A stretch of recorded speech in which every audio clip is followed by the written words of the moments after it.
الرحمن الرحیم. پرون یو غلطی معنی شوی وه.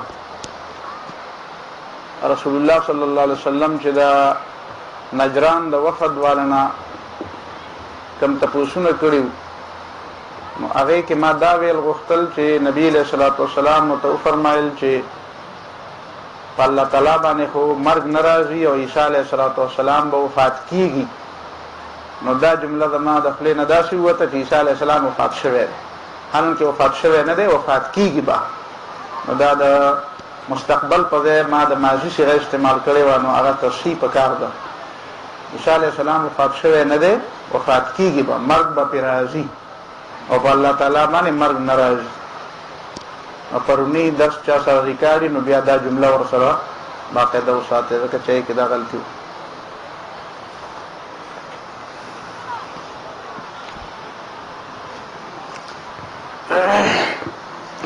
أعوذ بالله من الشيطان الرجيم. بسم الله الرحمن الرحيم. تبارك الذي نزل الفرقان على عبده ليكون للعالمين نذيرا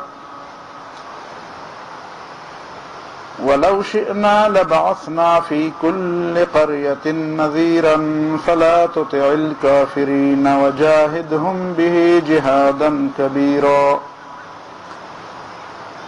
إن الله وملائكته يصلون على النبي يا أيها الذين آمنوا صلوا عليه وسلموا تسليما.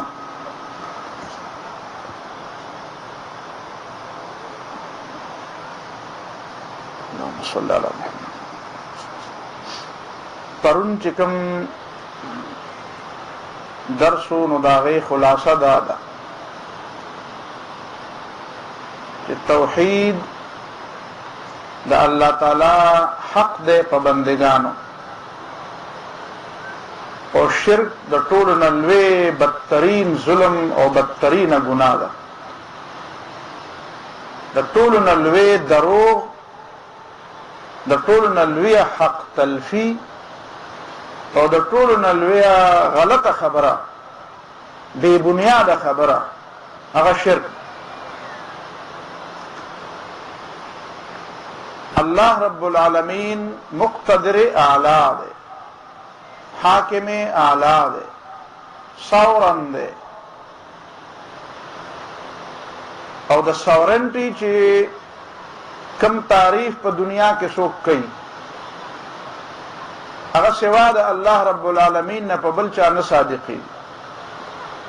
ساورن دې ته وایي چې هغه په هر حالت کې په هر حیثیت حاکمي، په هیڅ حیثیت هغه محکوم نه وي. دا حیثیت د الله نه بغیر د بل چا نشته. د دنیا بادشاہان هغه په یو لحاظ خو ځان ته ساورن وایي، خو هغه په حقیقت کې ساورن نه وي. د برطانیې یو بادشاه باندې خلک را پاڅېدل او عدالت ته پیش شو، عدالت ورته 500 سزا واوروله. هغه په عدالت کې وایي زه بادشاه یم، زه ساورن یم، ته څوک یې چې ته ماته سزا وورې؟ هغه ورته ته نه اتکړی ورته واچوې او زه دا پانسي کې په چوک کې پته ولګېده چې بادشاه ساورن نه دی، پارلیمنٹ ساورن نه دی، عوام ساورن نه دي، هغه مقتدر اعلی نه دي. خلک وایي عوام ته حاکمیت حاصل دی، چې حاکمیت عوامو ته حاصل شي نو محکومیت به د چای بیا، او که نه دا عوام حاکم هم وي او محکوم هم وي نو دا څنګه ساورنټي ده؟ ساورن او مقتدر اعلی په حقیقت کې الله پاک، او دا د توحید بنیاد دی. د توحید بنیاد دا ده. د توحید خبره به نیمګړې نه یادې. څومره آیاتونه چې قرآن مجید کې زه ګورم نو په هغې کې د توحید د الله تعالی چې کوم بنیاد بیانېږي نو هغه هم دا دی چې الله تعالی آمر دے، حاکم دے، امر اختیار د آرډر اختیار د حکم اختیار دا صرف الله پاک ته. ابلیس ولې شیطان شو او وړاندې دربار شو او ملعون شو او هر څوک په لعنت وایي؟ څومره آیاتونه چې د ابلیس په باره کې په قرآن کې راغلي دي هغه راجمع کړئ. تاسو ته به پته ولګي چې ابلیس الله پاک مني، الله ته رب وایي، رب انظرني. الله پاک نه دعا غواړي، په دعاګانو کې وسیلې نه کوي. قیامت مني، انظرني الى يوم يبعثون. الله ماله د بعث پورې مهلت راکا. دعا د الله تعالی نه غواړي، قیامت مني، قسم د الله په نوم خوري، فبعزتك لاغوينهم اجمعين. ستا په لوی مې د قسم دا ټول خلک به گمراه کم. خپل عمل ته گمراهي وي، لاغوينهم، زه به دا ټول خلک گمراه کم. دا الله دین ته صراط مستقیم وي، لاقعدن لهم صراطك المستقیم. الله ستا په سمه لار کې به خلکو ته کینم. دا الله لارې ته سمه لار وي، خپل لارې ته گمراه وي، خپل عمل ته گمراهي وي. سجده د الله نه بغیر بل چاته نه کوي. دا الله د سجدې نه انکار نه دی کړی. دا الله نه بغیر بل چاته سجده نه کوي. چې الله یې ورته ووایي هم نه کوي. غیر الله ته سجده نه کوي، دا الله نه بغیر بل چاته سجده نه کوي. نو بیا خدا د موحدینو د سر ګل پکارو بیا نه په دې کې چل څه دی. عزت او عظمت د خدای لپاره مني، بلکې تقدیر هم مني. بما اغویتنی، خدای بس تا په لاس کې هدایت او گمراهی ده، تا گمراه کړه. بما اغویتنی، خدای تا گمراه کړه. د گمراهی نسبت د هدایت نسبت د دې ارسل الله تعالی ته. نو دا چل څه دی چې د شیطان د ټولو نه خطرناک شی دی. چل دا دی چې کان من الجن ففسق عن امر ربه. دی د الله امر نه مني، د الله حکم نه مني. اصل خبره د الله حکم منل دي، دې ته توحید وایي. دا نور خبرې بیا د دې نه چار چاپېره چورلي، دا هغه بنیاد دی. وكأي من قرية عتت عن أمر ربها ورسله فحاسبناها حسابا شديدا وعذبناها عذابا نكرا. وكأي من قرية دير كلو والو عتت عن أمر ربها، چې د خپل رب د حکم نه سرتابي وکړه، ورسله او د پیغمبرانو خبره ونه منله. فحاسبناها حسابا شديدا، نو ورسره سخت حساب وکړو. وعذبناها عذابا نكرا. الا له الخلق والامر. خبر شي خلق الله پیدا کړي، مخلوق الله پیدا کړي. والامر، حکم به پیدا الله چلی. ان الحكم الا لله. د حکم او د فیصله اختیار، حرام او حلال مقررول، قوانین او ضابطې مقررول، حدود مقررول، د زندګۍ ضابطه او د ژوند طریقه مقررول، دا د الله کار دی. امر الله تعبدوا الا اياه، ولې عبادت کوو د الله؟ امر، الله حکم کړی. ان الله يأمركم ان تؤدوا الامانات الى اهلها. الله دا حکم کوي، پیغمبر ته اول حکم کوي. د پیغمبر نن تاسو کې یا ایها النبی لم تحرم ما احل الله لك. اے پیغمبر چې الله د حلال کړی ته ولې حرامه؟ عفى الله عنك لما اذنت لهم. د منافقانو لدی اجازه ولې ورکو؟ دا پیغمبرنا الله تاسو کې او لا يسأل عما يفعل وهم يسألون. الله نه تاسو حق څوک نه لري. ساوران کیده ساورن دی الله، مقتدر اعلی دی. داسې بل څوک نشته دی د هغه نه څوک د تپوس حق ونه لري. د پیغمبر نه موږ د تپوس حق نه لرو، خو الله یې ته لري. جبريل علیه السلام وما نتنزل الا بامر ربك. موږ چې ځمکې ته راکوزېږو د الله په اډر راکوزېږو، په خپله خوښه نه. پیغمبر تم الله امر کوي، جبريل ته الله امر کوي. دا الله آمر دی، دا توحید دی. غیر مشروط اطاعت دا د الله رب العالمین نه بغیر د بل چا نشته. هغه اطاعت چې هغه مستقلی بالذاتی او غیر مشروطی، دا درې خبرې یاد ساته. بالذات معنا دا چې د چا د وجه نه نه د الله خبره ولې منل کېږي؟ بس الله دی، په دې کې وجه تاجت نشته. د پیغمبر ولې منل کېږي؟ نو هغه الله تعالی وجه ویلې وما ارسلنا من رسول الا ليطاع باذن الله. د پیغمبر اطاعت ذکر کیږي چې دا د الله حکم دی. پیغمبر چې پیغمبر شوی نو 40 سال پورې نبی علیہ السلام محمد ابن عبد الله وو، واجب الاطاعت نو، په خپل وته پته نه وجه زما پیغمبر کېږم نه، نور خلکو ته څنګه پته لګیدا؟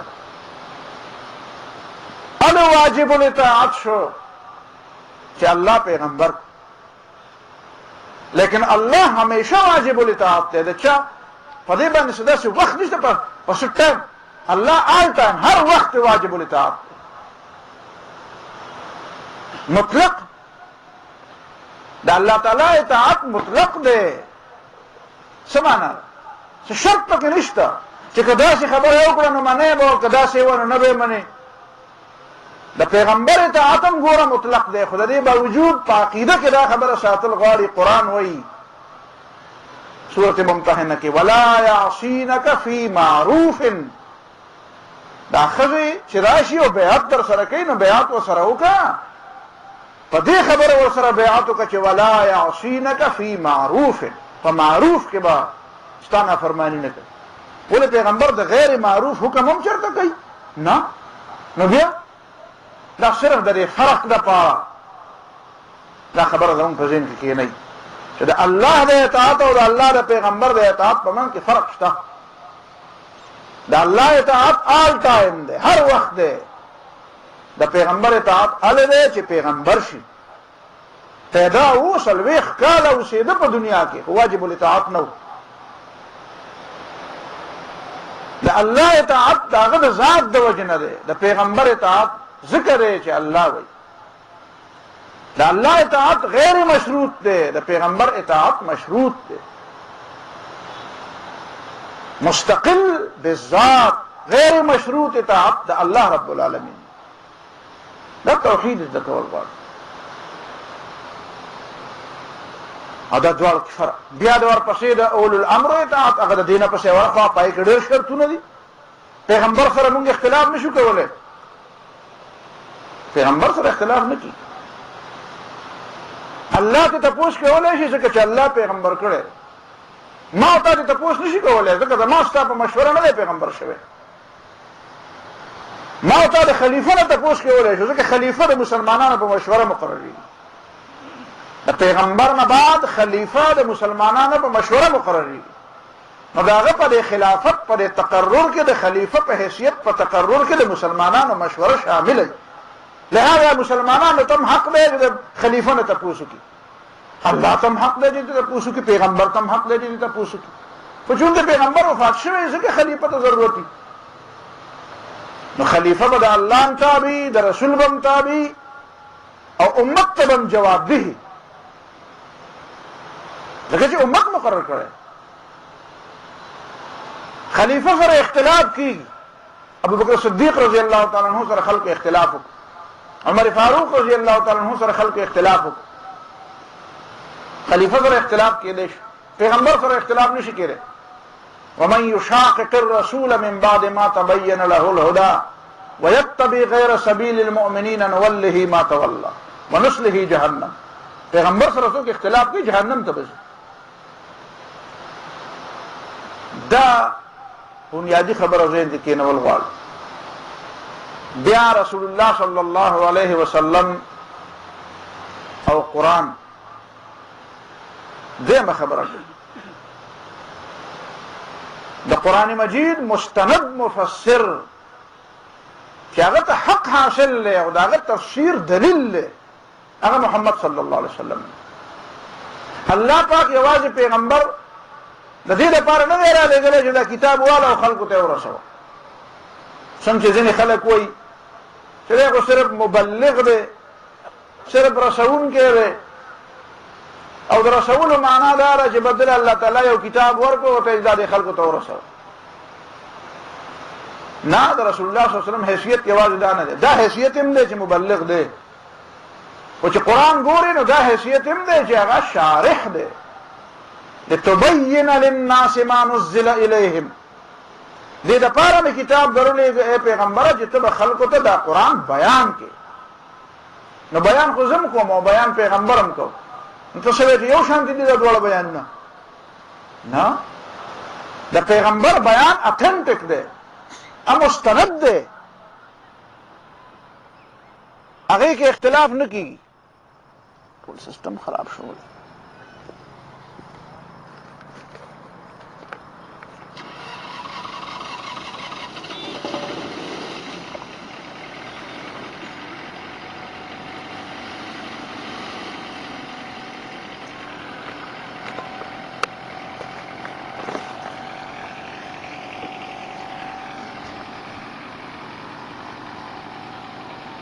د پیغمبر او د غیر پیغمبر په بیان کې دا فرق دی.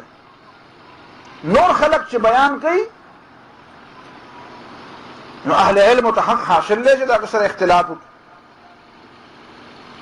هغې بیان کې خطایي کېږي، خو پیغمبر چې د قرآن بیان کوي په هغې کې نه خطا کېږي. پیغمبر چې د قرآن او د شریعت بیان کوي نو د هغې سره بل چاته د اختلاف حق نشته، بل پیغمبر ته هم ورسره نشته. رسول الله صلی الله علیه وسلم چې بیان د قرآن کوي نو موسی علیه السلام چې ژوندی نو حق ورته نشته. عیسی علیه السلام چې را ژوندی شي نو هم ورته حق نشته چې د محمد صلی الله علیه وسلم سره د شریعت په مسله کې په بیان کې اختلاف بل چاته بس حق حاصل. ولو كان موسی حیا لما وسعه الا اتباعي، چې موسی علیه السلام را ژوندی شي د پیغمبر علیه السلام تابعداري به کوي، اختلاف به نه کوي. نو بیا دویم مقام په عقیده کې د توحید نه بعد هغه د رسالت.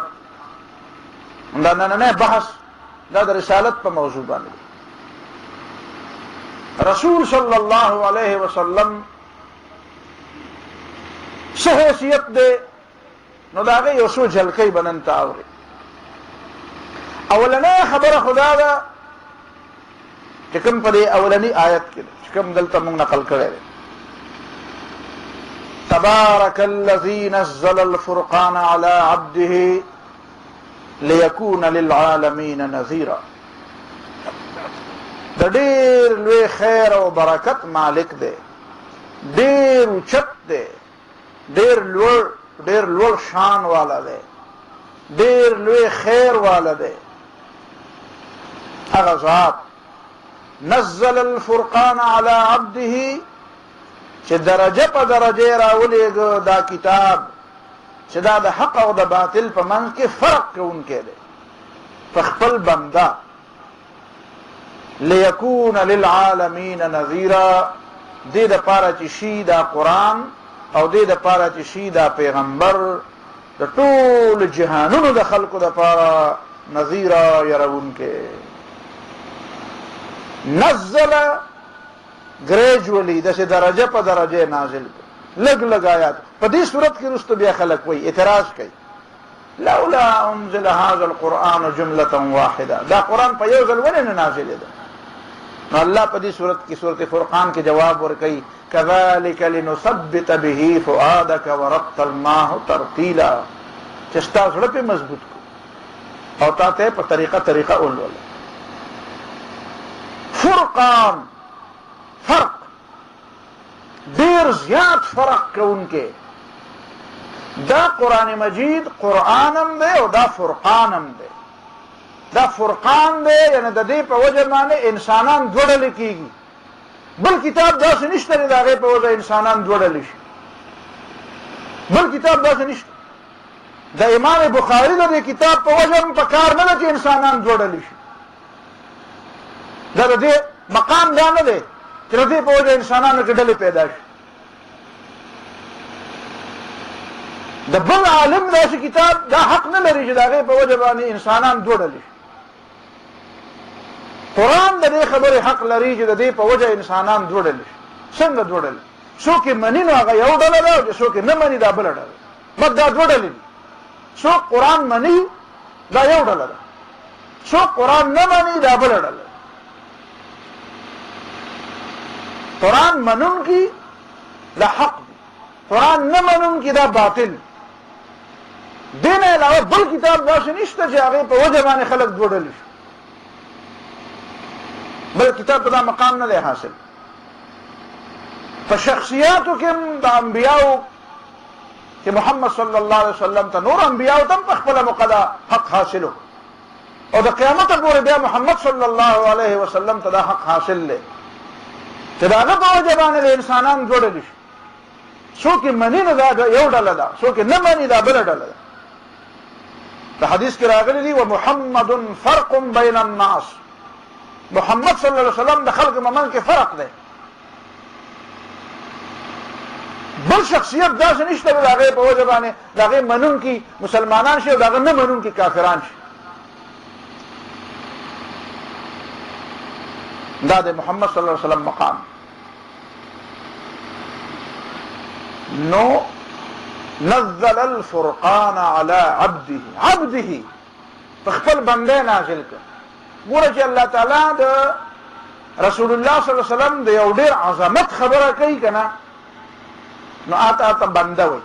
سبحان الذي اسرى بعبده وانه لما قام عبد الله كادوا يكونون عليه لبدا. سبحان الذي اسرى بعبده نزل الفرقان على عبده. د نبی علیہ السلام نوم خو محمد او احمد دی، او عبد الله لقب دی چې الله ولا ورکړی. دې معنا دا ده چې د الله تعالی د طرف نه نبی علیہ الصلوۃ والسلام ته دا سرټیفیکیټ ملاو دی، دا ډیګري ورته ملاو ده چې نبی علیہ الصلوۃ والسلام د بندګۍ د الله تعالی د بندګۍ په کامل او اوچته مرتبه کې دی. دا هغه بنده دی چې دا کامل بنده دی. نور خلق د بندګۍ په دې لاره په سفر کې روان دي. محمد صلی الله علیه وسلم هغه شخصیت دی چې هغه د بندګۍ سفر طی کړ. نو عبد دا د نبی علیہ الصلوۃ والسلام لقب اصل دا ډېر لوی مقام دی چې څوک د الله تعالی بنده شي. بندګي نو خلکو ته نورې خبرې ډېرې غټې غټې ښکاري، فلان کې غوث دی او فلان کې قطب دی او فلان کې ابدال دی، او موږ ته دا غټې غټې خبرې ښکاري. د انسان دپاره د ټولو نه لویه ډګري هغه د الله تعالی بندګي ده. ادې وجه رسول الله صلی الله علیه وسلم فرمایي چې احب الاسماء الى الله عبد الله وعبد الرحمن. غوره نمونه الله تعالی ته عبد الله او عبد الرحمن په نمونو کې غوره. لکه دې په دې کې د بندګۍ خبره. نو سبحان الذي اسرى بعبده نزل الفرقان على عبده. دا قرآن به ولې نازل کړ؟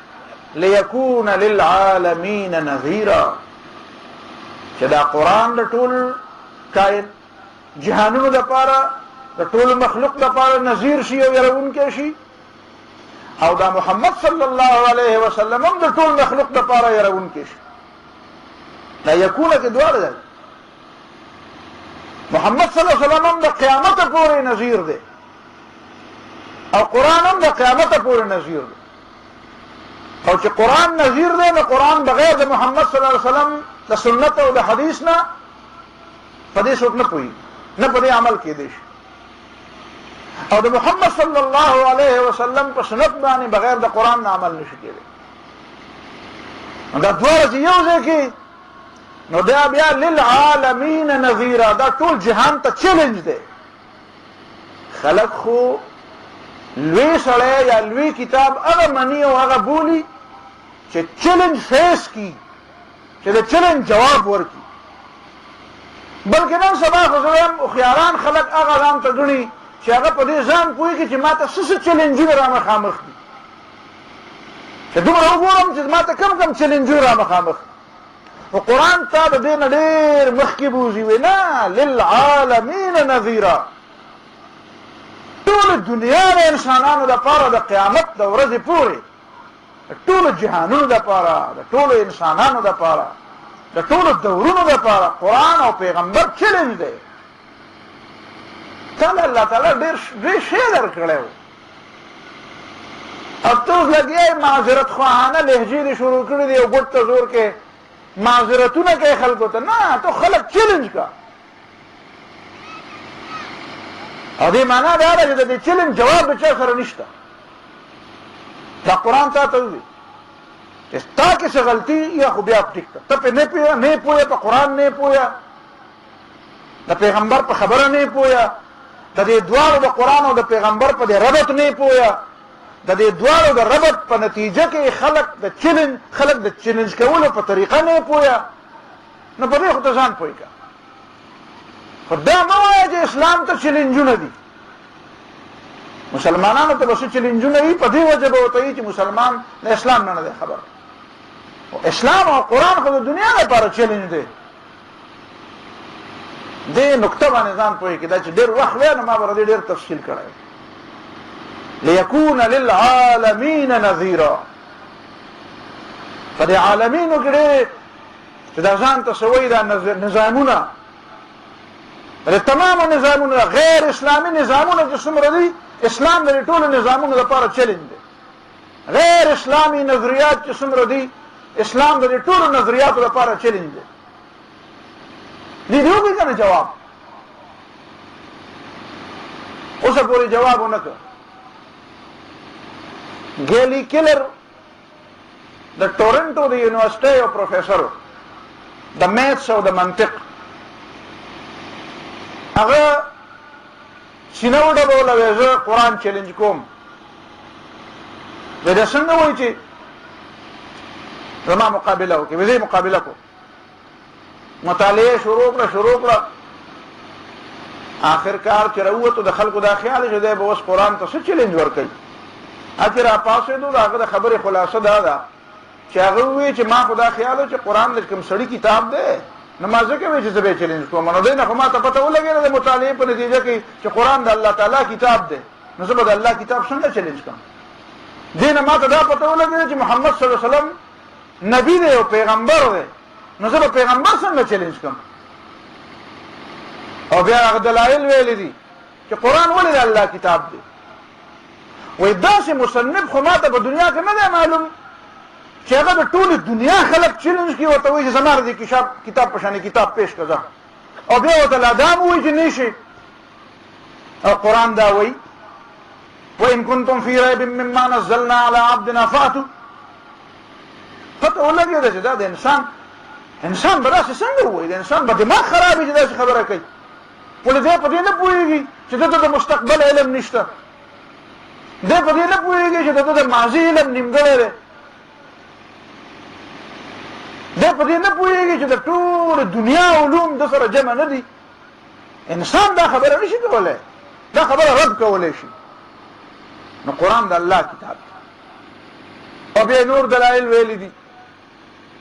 وی په قرآن مجید کې د نبی علیه الصلاة والسلام په ژوند کې خو ډېرې عجیبه خبرې تېرې شوي دي.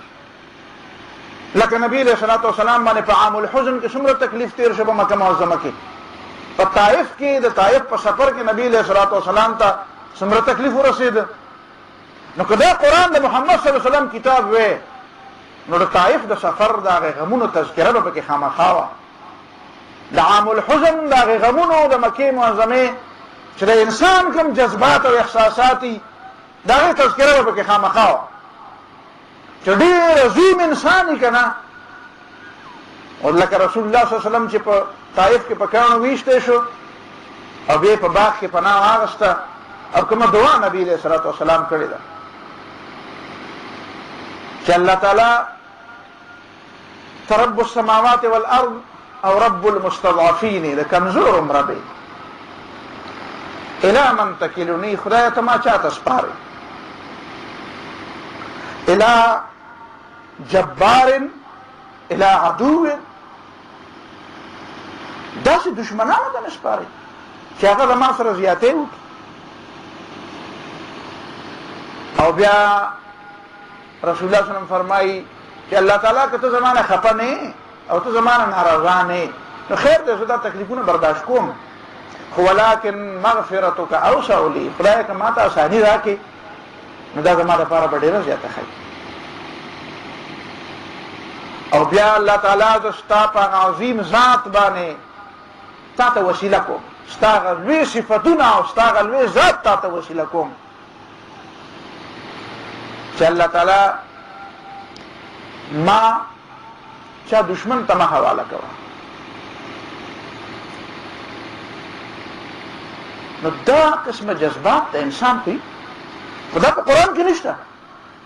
په قرآن د پیغمبر علیه الصلاۃ والسلام کتاب وې نو دغه دعا چې رسول الله صلی الله علیه وسلم په طائف کې کړې ده دا په قرآن کې وې چې ابو طالب ولار د دنیا نه او حضرت خدیجه رضی الله تعالی عنها وفات شو او په نبی علیہ السلام کوم سخت په مکه معظمه کې تیر شوې دغه تذکرہ به پکې وې نشته پکې چې په قرآن کې سوره مریم شته، حالانکه عیسایان د رسول الله صلی الله علیه وسلم دشمنان دي. نبی په قرآن کې سورت خدیجه رضی الله تعالی عنها وې، سورت عائشه رضی الله عنها به پکې وې او سورت فاطمه رضی الله عنها به پکې وې. نو دا پکې نشته. نبی علیہ الصلوۃ والسلام ته خدا خلق پاګو. نو حضرت مریم علیه الصلوۃ والسلام چې کوم داغه نام لیوا خلق چې وو خود نبی علیہ السلام سره دشمنی کوله چې قرآن د الله تعالی کتاب نه او د نبی علیہ السلام کتاب وې، نو چې 25 پیرې پکې د عیسی ابن مریم نوم راته نو د محمد او د احمد نوم به پکې صرف 15 پیرې راته نه، د 25 نه زیاته پیرې به پکې د محمد صلی الله علیه وسلم نوم راغلی وي او که د عیسی علیه السلام نوم پکې راته نو یا به پکې اول راغلی وي او پکې دوه راغلی وي چې محمد صلی الله علیه وسلم کتاب وې قرآن مجید. نو نبی علیہ الصلوۃ والسلام فتح هم کړی او تکلیفونه مو تر رسیدلي لکه په احد کې شکست ورته وین او ته وای مرګونو ته شکست نه وای، زه ته شکست نه وای. او په شکست کې چې کومې کمزورۍ د خلکو نه شوي دي بیا به د هغې تذکره نه وه. هېڅ جرنیل د خپل شکست ذمه داري چې والي نو هغه داسې تبصره نه کوي په خپل جنګ باندې لکه قرآن چې په دې غزوه احد کومه تبصره کړې دا تبصره ډېره بالا ده د هغې تبصرو نه چې یو فاتح یا یو مفتوح جرنیل د خپل جنگ په نتیجه کې کوي. بلکې زه چې په غزوه بدر باندې چې کومه تبصره په قرآن کې راغلې ده دا تبصره هم د هغه جرنیلانو د هغه تبصرو نه ډېره زیاته بالا ده چې فتح وشي نو د فتح په خوشحالۍ کې خلک خپلې کمزورۍ بیا نه یادوي. او قرآن چې په غزوه بدر کومه تبصره کړې ده په هغې کې د ټولو نه مخکې د کمزورو ذکر کړی دی. يسألونك عن الأنفال قل الأنفال لله والرسول فاتقوا الله وأصلحوا ذات بينكم. الله نو یریږي خپل عمل صحیح کې. قل الأنفال لله والرسول دا غنیمتونه تاسو نه دي دا الله او رسول. كما أخرجك ربك من بيتك بالحق وإن فريقا من المؤمنين لكارهون. الله تذكر رئیسته او ځینې خلکو دا خبره بده ګڼل. د فتح په خوشحالۍ کې یو انسان داسې تبصره کوي چې په هغې کې بیا چې د خوشحالۍ باندې تبصره کوي نو کمزورۍ پکې خامخا یادوي چې فخر او غرور نه کوي. چې په کمزورو تبصره کوي نو د هغې کې د خیر یو پهلو خامخا یادوي چې خیر دی په دې کې دا فایده هم ده. دا د انسان د تصور نه ډېر اوچت شی دی، ډېر بالا خبرې ده. بهرحال قرآن چیلنج دی او د محمد صلی الله علیه وسلم سیرت او سنت دا چیلنج دی د دنیا لپاره. تاسو نشئ چیلنج کولی. تا سره وسله پرته ده او په هغې نه تا ته پته نشته. داسې وسله د چا سره شته نه، داسې هتیار د هېچ چا سره نشته. لیکون للعالمین نذیرا او د عالمینو لپاره نذیر دی، بس بل نذیر ته حاجت نشته که نه. دا قرآن نذیر دی قیامته پورې او د پیغمبر صلی الله علیه وسلم دا تعلیمات نذیر دي د قیامته پورې. د قیامته پورې دا نذیر موجود دی د پیغمبره دروازه بند ده. دا د دې آیت خبر. بله ولو شئنا لبعثنا في كل قرية نذيرا. که زمونږ اراده وی نو موږ به په هر کلي کې پیغمبر لیږلی خو داسې اراده زمونږ نه ده. هر کلی د پاره پیغمبر لېږل څه ګران کار نه و، خو الله وایي دا مې نه کوو. نو اوس به ته وایې چې نه دا به یې کړي وې. نو ما ورته وایي چې تا خو یو ظلم دا ونه وایې چې د انور د ټولو ملکونو دپاره دی، نو د امریکې دپاره به ځان لنور وی او د پاکستان دپاره به ځان لنور وی، زمونږ او د هغې خو نه لګي. د انډیا دپاره به ځان لنور پکار و سپوږمۍ، او زمونږ دپاره ځان لنور سپوږمۍ پکار و. نو دا یو نور سپوږمۍ د انډیا هم ده او زمونږ هم ده او د سریلنکا او د مالدیپ هم ده او د امریکې او د برطانیې هم ده. خو دا د الله تعالی خوښه ده. د بجلی سیسټم یې ستا د وابدا جدا دی د پاکستان او د انډیا د هغې بس بل څه نه وي. نو ټیک ده چې اهل علم او علماو ښودونکي او ژبې او طریقې د هر علاقې جدا جدا دي، خو پیغمبر د ټولو یو. څنګه چې ماهتاب او آفتاب د ټولو یو دي. لکه په دې نور کې تا ته څه مسله وي چې دا په امریکا باندې ګرمي او رڼا کوي، نو موږ ته څه کمی راګني، تا ته څه کمی راځي، څه مشکل تا ته د دې نه پېښېږي چې نور امریکې له رڼا ورکوي یا انډیا له رڼا ورکوي. نو د الله تعالی نظام ولو شئنا لبعثنا في كل قرية نذيرا. خدا سے میں ونه کړو چې مې ونه کړو نو د خلکو خبره ته غوږ مه ږده. فلا تطع الكافرين، کافرو خلکو خبرې مه منه، د دې مه اوره. نو څه کوه؟ غلی ته کښېنه، نه نه غلی مه کښېنه. وجاهدهم به جهادا كبيرا، وجاهدهم به. او دا قرآن والا، دا قرآن والا وجاهدهم، او د دې کافرانو خلاف جهاد وکړه د دې قرآن په ذریعه. جهادا کبیرا، ډېر لوی جهاد،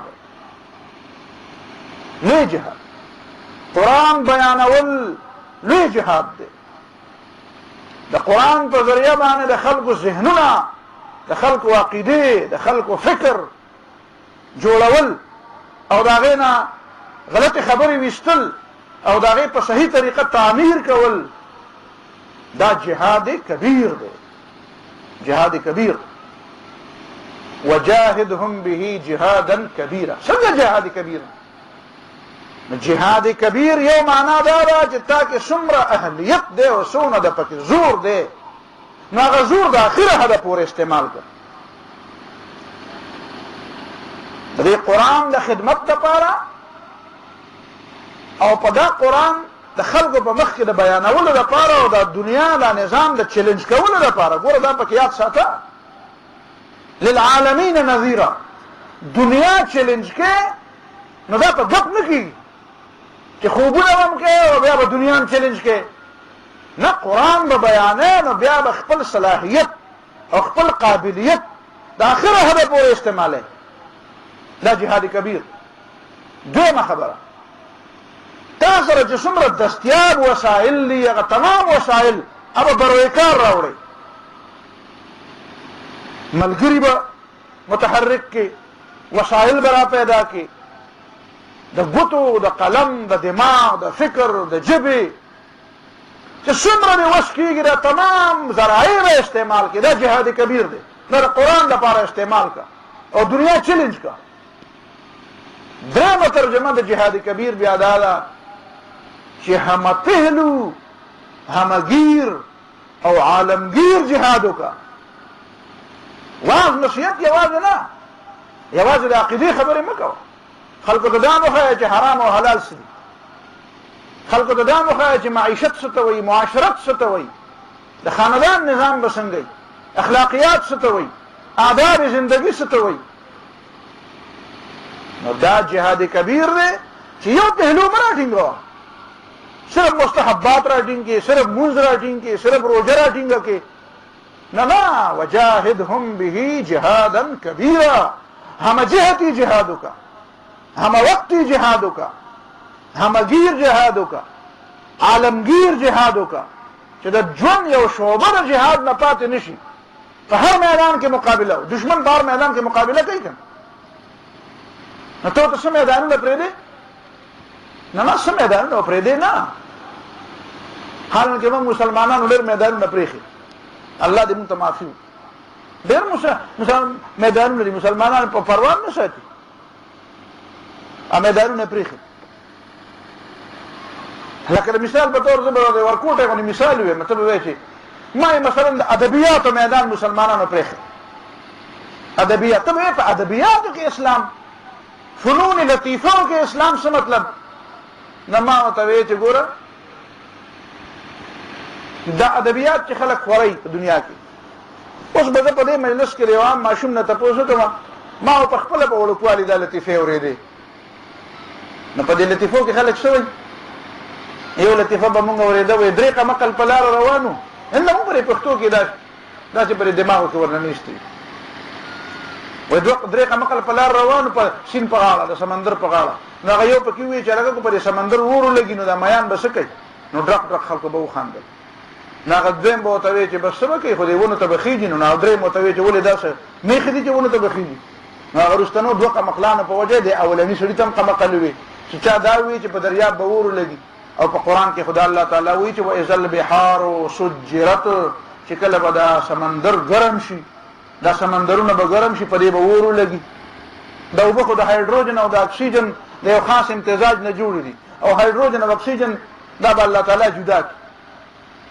نو هایدروجن بلیږي او اکسیجن په بلیدو کې تعاون کوي نو چې کوم خدای دا اوبه د هایدروجن او د اکسیجن نه پیدا کړي دي نو هغه د دواړه جدا کولی نه شي او دی وایي دا د قمقلو خبره نو خاندي پورې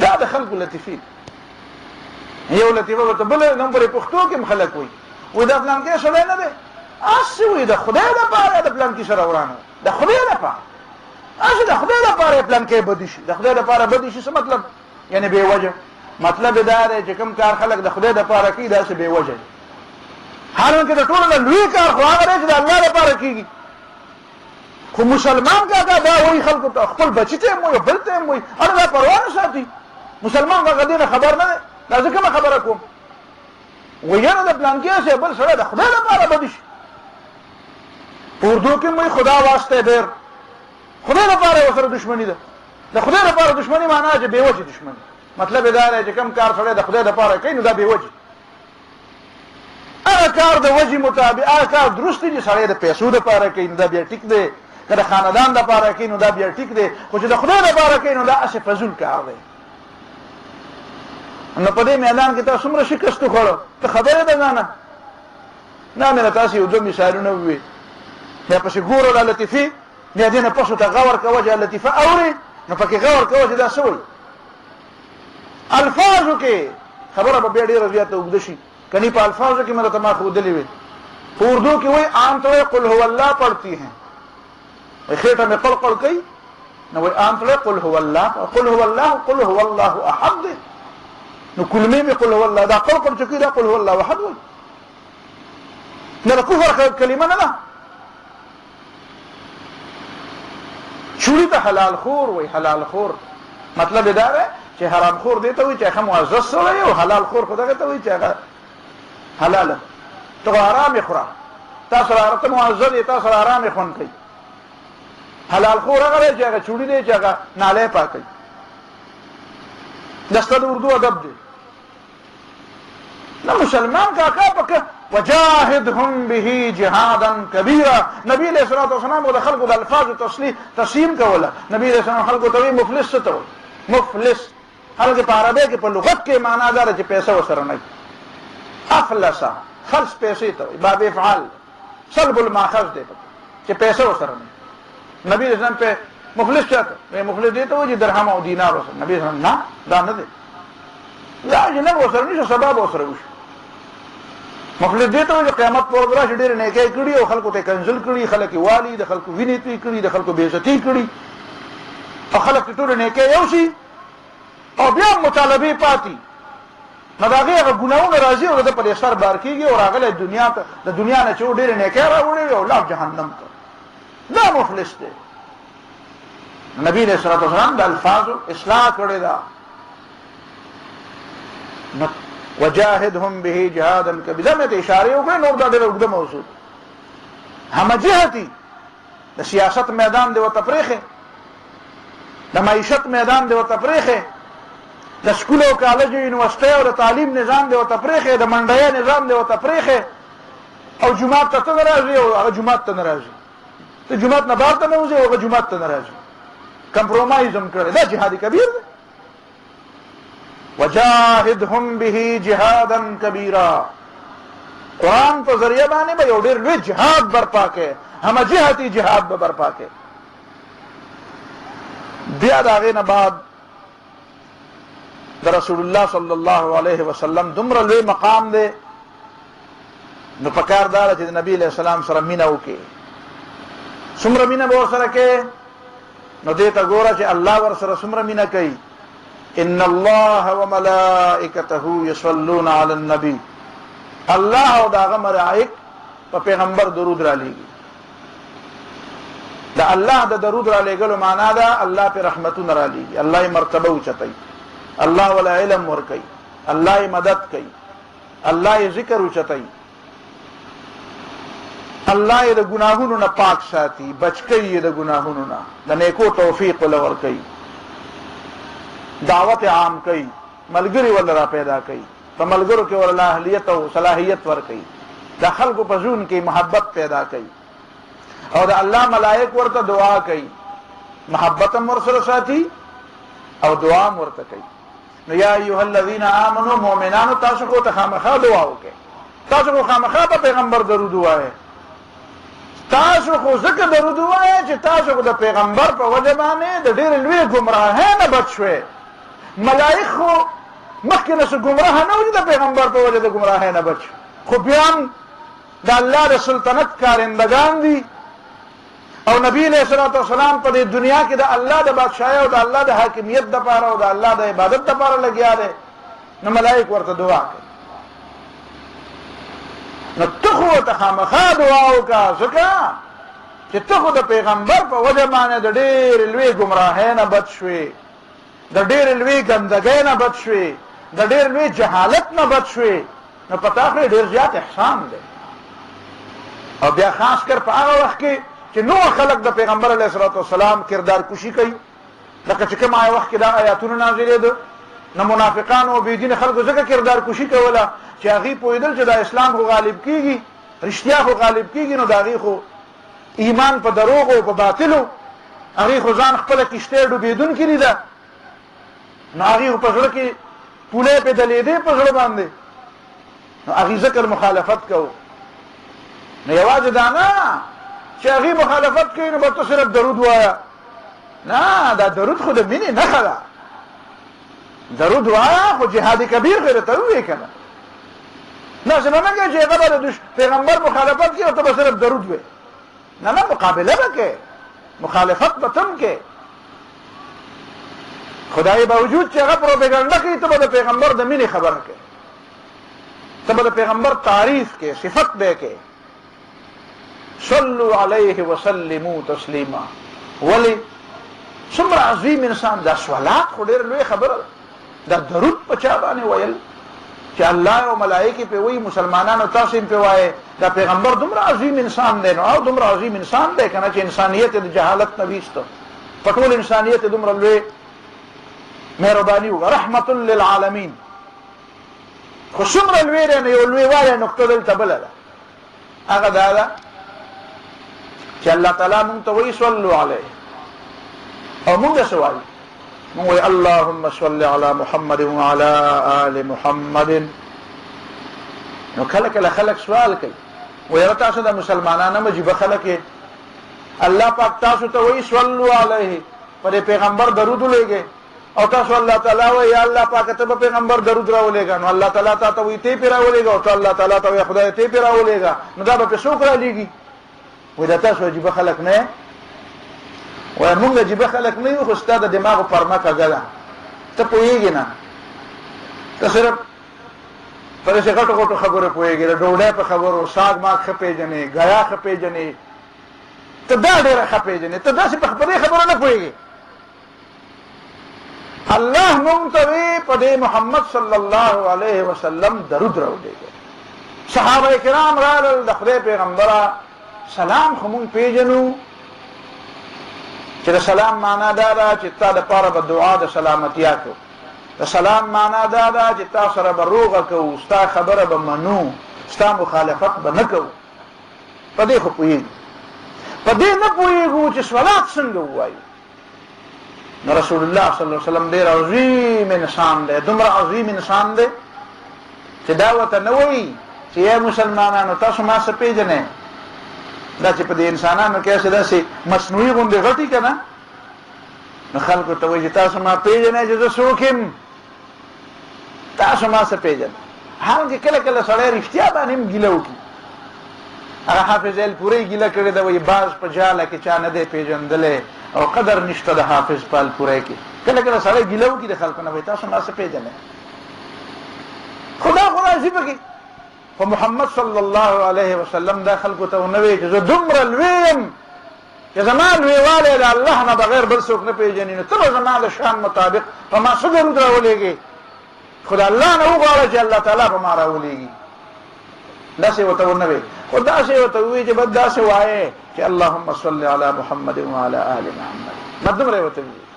خبره په حقیقت کې دا وه خبره دا وه چې تاسو زما د شان مطابق په ما درود نشئ رالیږلی خدای ورته ونه وایي خو د دې آخري حصه ورته وویله چې الله نه وغواړئ چې په ما درود راوړي بس د الله نه دعا وغواړه او دې کې د انسان دغه جذباتو لحاظ وساتلی شو لکه داسې وګڼه چې یو انسان د ډېرو تورو تیارو نه چې ډېرې ډغرې خوړلي ډېر په لاس او خپې او سر او تندی او لاس او خپې او ملا یې ماتی او بیا یو کلاو شاهراه ته راشي یو یخ سوري لاندې کینی او خپل منزل بیا مومي نو د هغه د زړه د خوشحالۍ اندازه ولګوه نو به څومره خوشحالی نو هغه به وایي چې یاره دا چا چې ما سره دا ښه وکړو دته زه په کومو الفاظو باندې وي یاره ما سره خو دې الفاظ نشته یاره جي ما سره خو ستا د دې نیکۍ د بدلې څه الفاظ نشته دغه جذبات بیا دای نو تا له پکار ده چې ته د محمد صلی الله علیه وسلم سره دومره مینه وکړې چې بیا ستا جذبات دای چې مولا ما سره خو هغه الفاظ نشته چې زه په د محمد صلی الله علیه وسلم د دې نیکۍ بدله وکړم خو مولا زما د جذباتو خو تا ته پته ده نو مولا چې دا محمد صلی الله علیه وسلم د څه اهل دی او د څه لایق دی هغه څه درود ته پیژنې نو ته یې پرې راولېږه ملایکه هم دعا کوي ملایکه هم دعا کوي نو زه هم دعا کوم ما دا لوستي وو چېرته چې غالب یو قطعه ویلې وه اوږده خبره ده په هغې کې دننه یو شعر په هغې کې هغه وایي غالب ثنای خواجه به یزدان سپرده ایم دا یزدان لفظ پکې زما خوښ نه دی د دې په ځای به زه رحمان ویم غالب ثنای خواجه به رحمان سپرده ایم کان ذات پاک مرتبه دانه محمد است اقبال چې دا شعر وی که نه واورېده ویره چې کاش چې زما دا ټوله شاعري د غالب وی خو چې دا شعر ما ویلی ځکه چې د اقبال د نبي علیه السلام سره ډېره زیاته مینه وه ډېره مینه وه زه وایم چې په دې موجوده زمانه کې اقبال ډېر لوی ولی الله ته ولی الله خدای خبره څه ته وایې ته چې هغه شین کمیس والا ته ولی الله وایې زه هغه نه یادوم شین کمیس خو به نه و هغه په خپله وایي بیا به صحبت اقبال مید و ساغر کش اگر چې سر نه تراشد قلندری داند راشه د اقبال مجلس ته او د ده د مجلس یو دوه جامه خو وسکه خیر دی سر خو نه خروي و د قلندرۍ په چل پوهېږي ښه وایي زه بیرون در گذشتم ز درون خانه گفتم وایي د دروازې نه د بهر نه تیر شوم ځکه چې باقاعده عالم خو نه یم مدرسه کې خو مې نه دی ویلی سبق چې باقاعده مې دا صرف او نحو او اصول او فقه او منطق او ریاضي او احادیث او دا ټول وی او بیا مې پټکې وتړو داسې خو نه یم زه بیرون در گذشتم د دروازې نه د بهر نه تیر شوم خو ز درون خانه گفتم چې دننه څه و نو هغه مې ټول ووی ښه دروازې نه بار تلی ما و چې دننه څه دي نو هغه مې ټول ووی او سخونې نه گفتنی را چه قلندرانه گفتم داسې خبرې مې وکړې چې چا کړې نه وې ځکه چې قلندر خو یم که نه ته مې نه منې قلندر خو د هغه باوجود هغه وی چې د غالب دا شعر زما وی ځکه چې غالب په خپل شعر کې وایي چې غالبه ته به څوک یې چې د محمد صلی الله علیه وسلم صفت به وکړې غالب ثنای خواجه برحمان سپرده ایم دا به الله ته پرېږدم کان ذات پاک مرتبه دانه محمد است چې هغه ذات ته صرف پته ده چې محمد څومره لوی دی څومره لوی دی محمد صلی الله علیه وسلم څومره عظیم دی خدای خو نه دی خو د مخلوق کې د هر چا نه لوی دی د خدای په خدایۍ کې ګوره شریک نه دی خو په مخلوق کې د هر چا نه لوی دی خو هسې زه وایم چې دا د اقبال هم لویوالی و ځکه چې اقبال په خپل یو شعر ویلی او هغه ماته د غالب د شعر نه څه کم نه ښکاري. اقبال په خپل ویلی و گر تو میدانی حسابم ناگزیر از نگاه مصطفی پنها بگیر. خدایا وی چې که د قیامت په ورځ باندې زما سره حساب ضروري،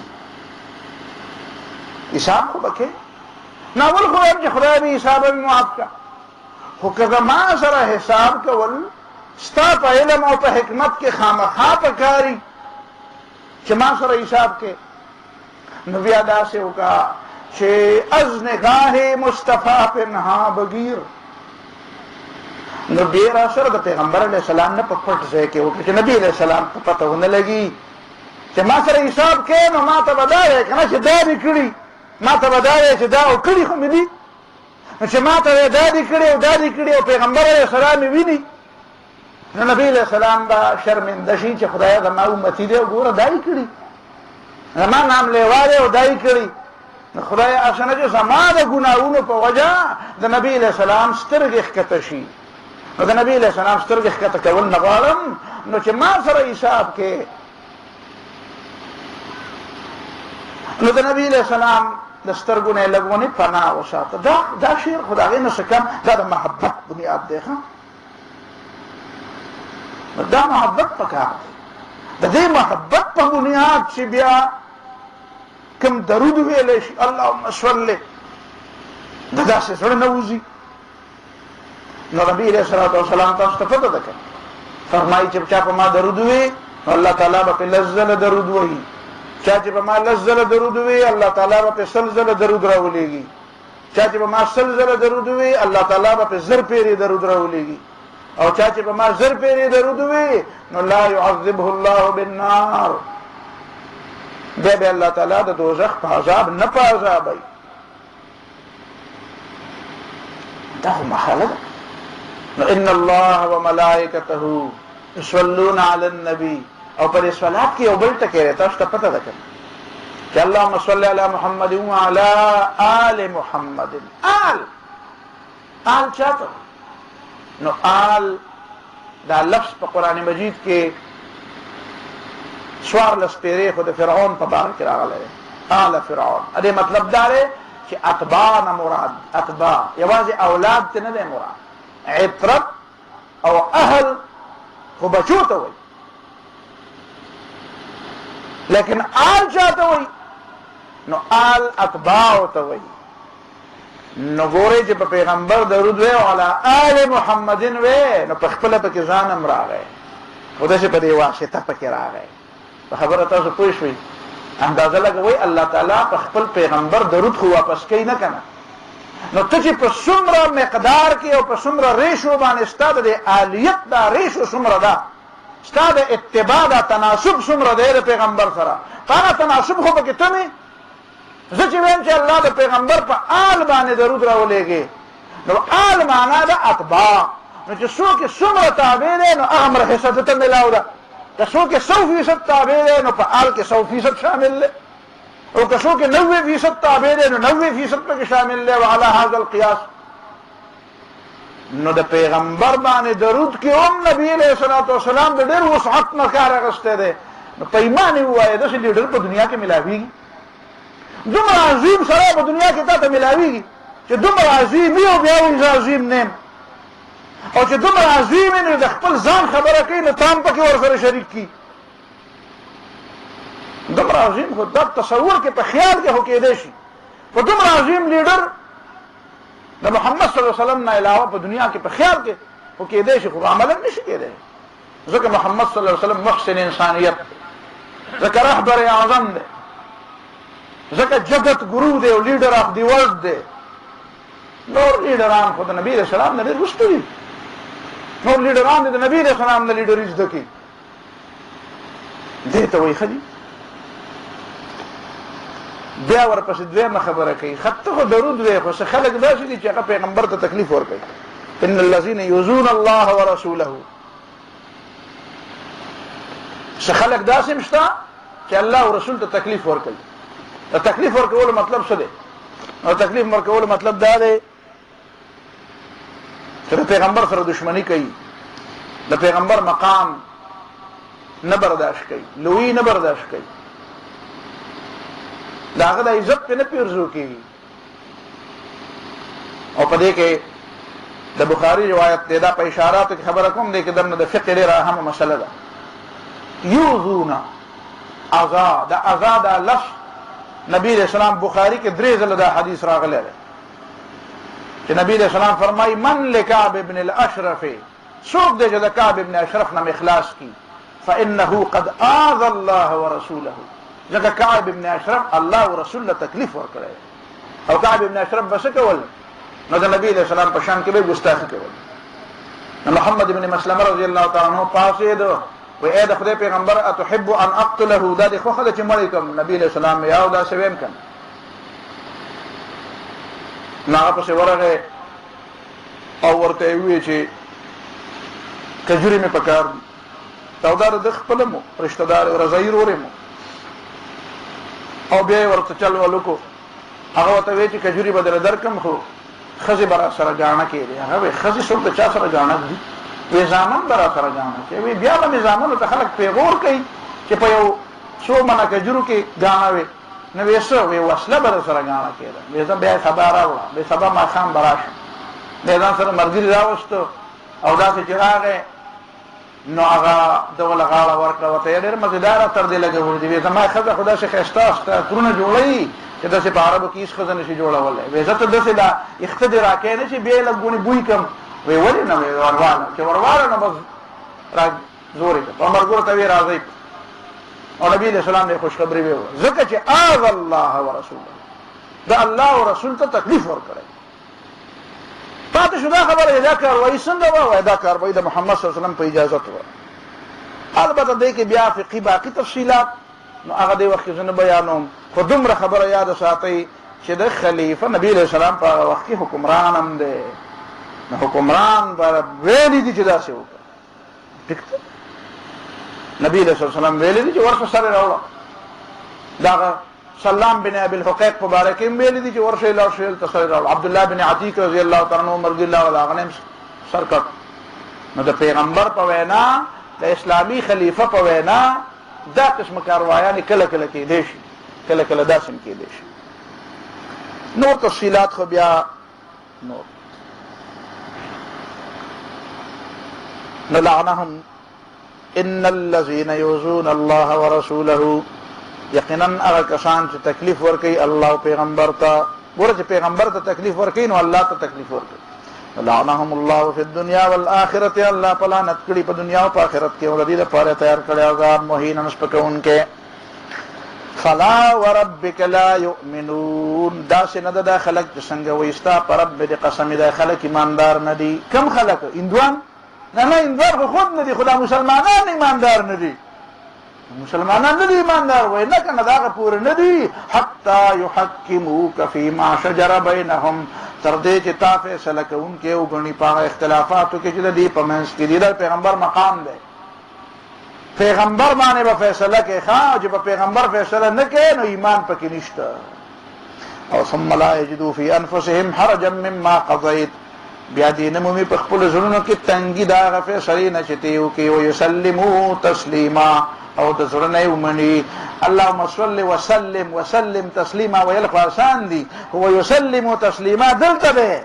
دا یسلم تسلیما د پیغمبر خبره به منې، بیا مخالفت. ګوره چې ستاره یو سړي سره جګړه وه، لکه دلته جګړه وه، نو ستا هغه خبره خو نه منله، خو چې فیصله پیغمبر وکړه او د ته ویې چې اوس د ده دا ټیک ده نو اوس به بیا منې. نو دا د هغه ستا د هغې خصم منل نه شو، دا خو د پیغمبر خبره منل شو. نو ته د مرګري دغه خصم مقابل خو نه منې ځه، خو چې پیغمبر ورته وایي چې ویې منه بیا هم نه منې. نو بیا په پیغمبر درود څنګه وایي؟ داسې قصه وشوه چې په مدینه منوره کې د حضرت زبیر رضی الله تعالی عنہ د یو انصاري، بعضې خلکو ویلي چې دا بدري مو، د دې یو انصاري په منځ کې جګړه. هغه جګړه د اوبخور وه. د اوبخور طریقه په اسلام کې دا ده چې د هغه ځای نه خور راغلی، هغه ته ستا پټی دی، ورپسې بیا زما پټی دی. نو چې هغه اوبه راځي نو د پخوانه طریقه بیا دا ده چې هغه پټی جوړي نو اول به هغه پټی اوبه کېږي، بیا به ورپسې دا زما پټی اوبه کېږي. خو که مخکې ستا هلته ځمکه وه او هغه شړه وه او هغه په دې اوبو نه اوبه کېده او زما را به مخکې اوبه کېده دا دې خوا پټی او ته بیا ولګېدې او د دې اوبه خور نه بعد دې بیا هلته هغه ځمکه جوړه کړه، نو بیا به هغه زما د دې نه پس اوبه کېږي. القدیم یترک علی قدمه، چې کوم پخوانۍ طریقه ده هغه به په پخوانۍ طریقه روانه وي. دلته طریقه دا وه چې هغه د خړګۍ اوبه راغلې وې، نو اول ورته د حضرت زبیر پټی و، بیا د دې انصاري پټی و. د دې دواړو په اوبو جګړه شوه. انصاري ورته دا وایي چې زما پټی به مخکې اوبه کېږي او حضرت زبیر وایي زما پټی به مخکې اوبه کېږي. نبي علیه السلام یې مخکې د اوبو ته د چا د اوبه چې راځي اول پې د چای په پټي اول لار ده، وایي د زبیر په پټي لار ده. وایي زبیره ته مخکې خپل پټی اوبه که، بیا به د انصاري له اوبه را پرېږدې ښه اشرب، او بیا د اوبو دا ورخ ازاد چې د دې طرف ته راځي اوبه کوي، بیا دی په خپله خو دا ورخ یې ته ازاد. زمیندار به اول دا کار چې ورخ به ده ته راپرېږدي. نو هغه ورته وایي هغه انصاري چې ښه ان کان ابن عمتک، دا د ترور زوی دی، نو ځکه د ده دا پټی مخکې کړ. نو خبره خو ډېره خطرناکه وه. نو رسول الله صلی الله علیه وسلم غوسه شو، وی چې زبیره داسې به وکړي چې اوس خو مې راته اوسه پورې مې راته دا وي چې دا پټی به صرف اوبه کړي. اوس مې راته دا وي دوه الفاظ راغلي، حتی یصل الماء الی الجدر، چې دې پولو ته اوبه ورسي نو هله به بیا دا اوبه دې خوا راپرېږدي. او یا یې ورته دا ووایي چې د پړکۍ پکې ډوبېږي دومره دې دا پټی ډوب اوبه شي نو هله به دا اوبه دې خوا راپرېږدي. مخکې خو ما ستا حق دله ورکړی، خو دی نه پوهېدم، د په دې مې اعتراض وکړو چې ما تا ته دا ونه وایي چې د اوبه خور پوره طریقه دا ده، پوره حق دا دی چې ستا پټی پوره اوبه شي. خو ما راته وایي چې صرف اوبه شو نو بس راپرېږده، دا نه چې په هغې کې اوبه ډنډه ودرېږي. اوس به پکې اوبه ډنډه ودرې نو هغې نه بعد بېرې ته راپرېږدي. او دا آیت نازل شو. په ایمان یې ووایه چې خلک په څومره معاملاتو کې د پیغمبر خبرې نه مني. دا وړې وړې خبرې دي، قرآن او په حدیث کې ډېرې لویې فیصلې شوي دي، خلک مني. نو فلا وربک لا یؤمنون، څنګه ایمان دی؟ ایمان دی ته وایي ویسلموا تسلیما، او د زړه نه یې ومني. بیا دا بله خبره په ذهن کې کېنوئ، اخرنۍ خبره دا لږه مختصره بیانوم. هغه دا ده چې تا ته وویلی شو چې نظیر قرآن هم دی او نظیر پیغمبر هم دی. نظیر قرآن هم دی یرونکی، او نظیر پیغمبر هم دی. پیغمبر علیه الصلاة والسلام خو وفات شو، خو قرآن ګورې ټولې دنیا ته ورسېد. تاسو ته پته ده دا د اسلام طریقه ده چې په یو ملک حمله کوي نو مخکې به ورته د دین دعوت ورکړي. خو تا ته پته ده ابن بطال علما یې پېژني، د بخاري شارح، هغه په خپله شرحه کې وایي چې ما په مدینه منوره کې د امام مالک د شاګردانو نه واورېده چې که په یورپ باندې حمله کوئ، په یورپیانو حمله کوئ، نو ګوره هسې نه چې مخکې وله دعوت ورکړه، هغې ته دعوت رسېدلی دی، ولې دا نه پوهېږي چې د رومیانو ته موږ څو ځله وایه دعوت تللی. نو تاسو یې په ایمان ووایه په هغه زمانه کې واقعي د یورپ هر یو سړي ته دعوت رسېدلی نه. نبی علیہ السلام په زمانه کې چې نبی علیہ الصلوۃ والسلام رومیانو ته، او یا د حضرت خالد په زمانه کې، بیا د حضرت عمر په زمانه کې چې هغې رومیانو باندې حمله کړې وه، نو د روم هر یو فرد ته دعوت رسېدلی و. نه نو بیا نو ما ورته وایي چې تا زده کړې نه دی که نه، ته داعیانو نه تپوس نه کوې که نه، مبلغینو نه تپوس نه کوې چې د چا کار ټول عمر دعوت او تبلیغ او بیان دی، هغه علماو نه تپوس وکړه. نو ته نه کوې تپوس که نه، ته چا خطا کړی. دعوت او بیان دی ته وایي چې د قوم سربراه ته ورسي، او چې د قوم سربراه ته دعوت ورسېد نو د مسلمان غاړه آزاده شو. ته به دا د کوم ځای نه وایې؟ ما وایي د بخاري حدیث یاد ساته، رسول الله صلی الله علیه وسلم هرکولس ته خط لیکلی دی، هغه خط ما په یاد کړی. نو هغه د بخاري نه بیا ماله چاره دی سعودي نه غالبا یو ملګري ماله هغه خط کاپي راوړی چې نبي علیه السلام کوم لیږلی هغه د اردن د حکمرانانو سره چلته، هغې بیا چېرته شایع کړی او د هغې نه خلکو فوټوکاپیانې ایستلي دي. نو هغه یو فوټوکاپي ماله یو ملګري راولګېده، د نبي علیه السلام هغه مهر پرې دی.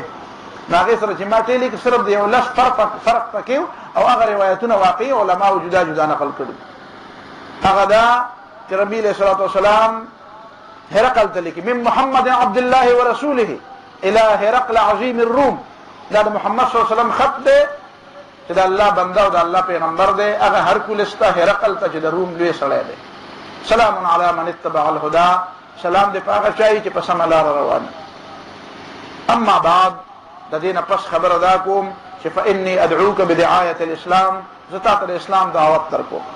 اسلم تسلم، مسلمان شه نو بچ بشي، د آخرت کې به د عذاب نه بچ شي، په دنیا کې به د جنگونو نه بچ شي. اسلم، مسلمان شه، یؤتک الله اجرک مرتين، الله به در ډبل ثواب درکړي. ځکه عیسی علیه السلام دې منلی دی، ما به ومنې. فإن ابیت او که ته نه منې فإنما عليك اسم اليریسیین، نو بیا ګورې ستا د الله اسلام د خلکو ګناه پتا ده. کلام د خلک جهنم ته ځي نو ګناه به پتای. که خلک بې کلمې مري، ځینې خلکو پکې داسې وایي بې کلمې مسلمانان مري، خو بهر حال دا به خطا کېږي. و یاره په سند کې بې کلمې مسلمانان مړه شو، نو چې بې کلمې شو مسلمان څنګه شو؟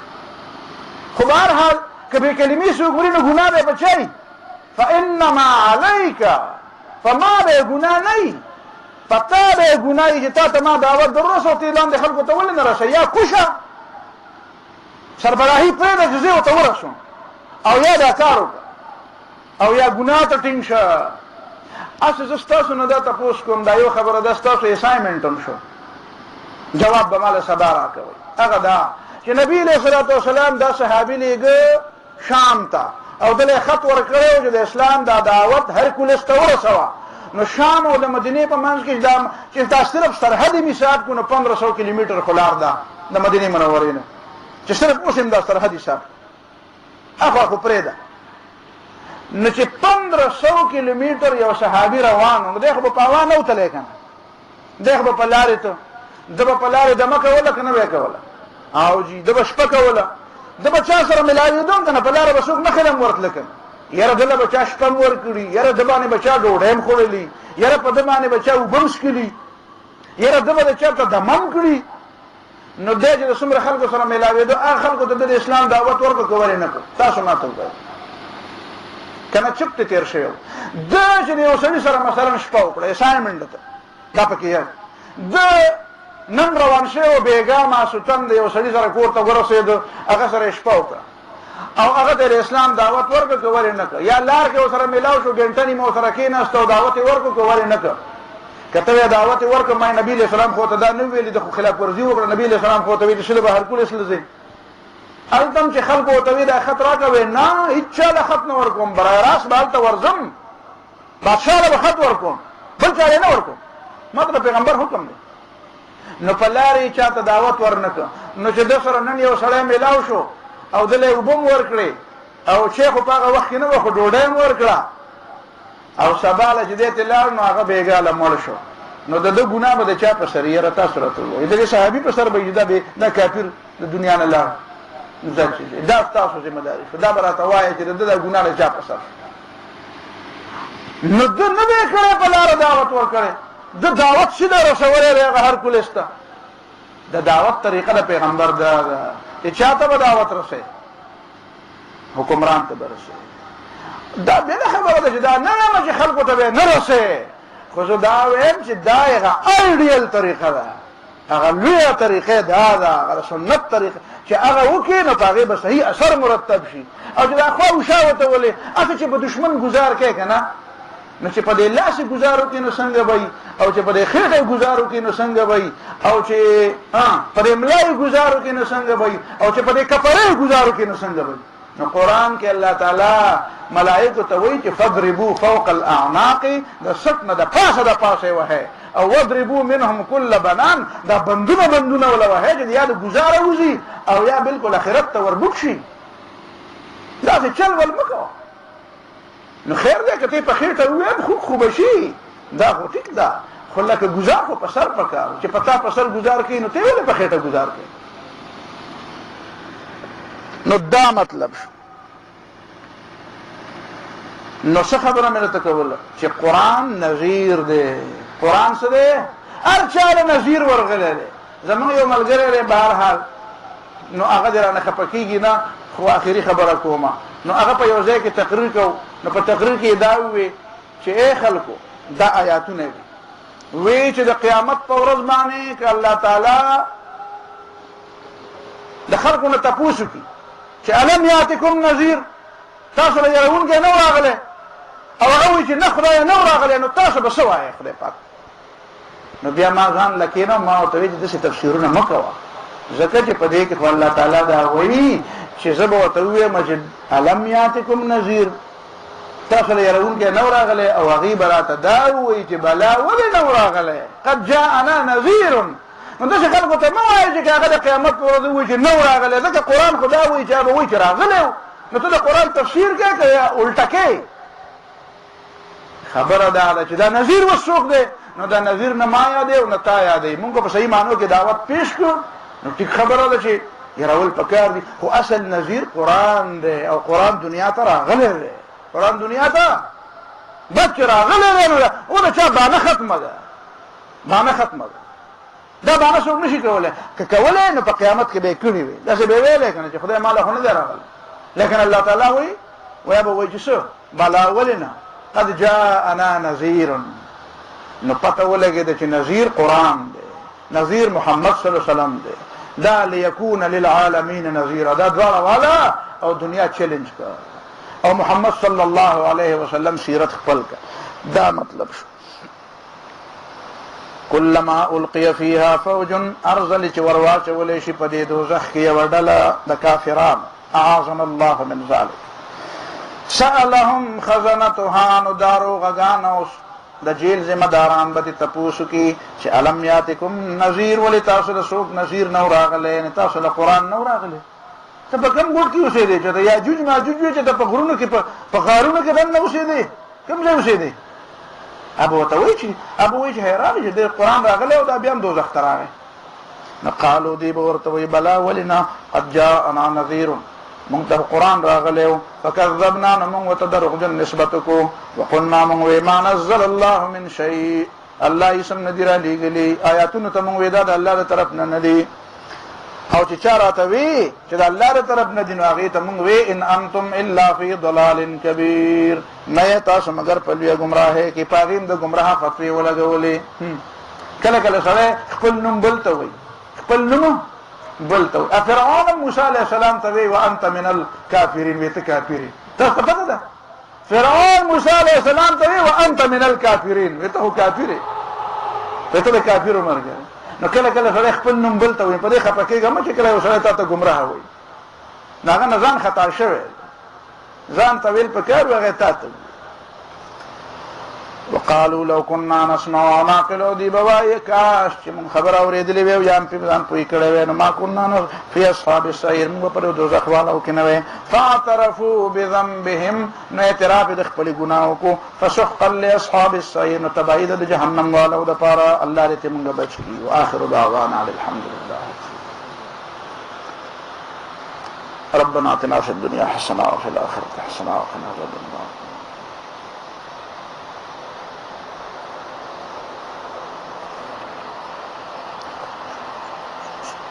د مصر مسلمانانو ته دعا وکړي چې الله تعالی یې مرسته او مدد وکړي او د یهودیانو او د امریکایانو زور الله وکړي الله تعالی د عیسی دشونه ناکام الله تعالی د هغې د ایجنټانو منصوبې شنډ کړي الله د مصر د اخوان او د عام مسلمانانو مرسته او ملګرتیا وکړي الله یې مدد وکړي الله یې په زور کې اضافه وکړي الله زموږ په دې وطن کې د شریعت نظام غالب کړي موږ مسلمانان په قرآن پوه کړي الله تعالی زموږ مشکلات اسان کړي قرضدارو د قرض نه خلاص کړي بیمارانو له شفا ورکړي الله زموږ په حال رحم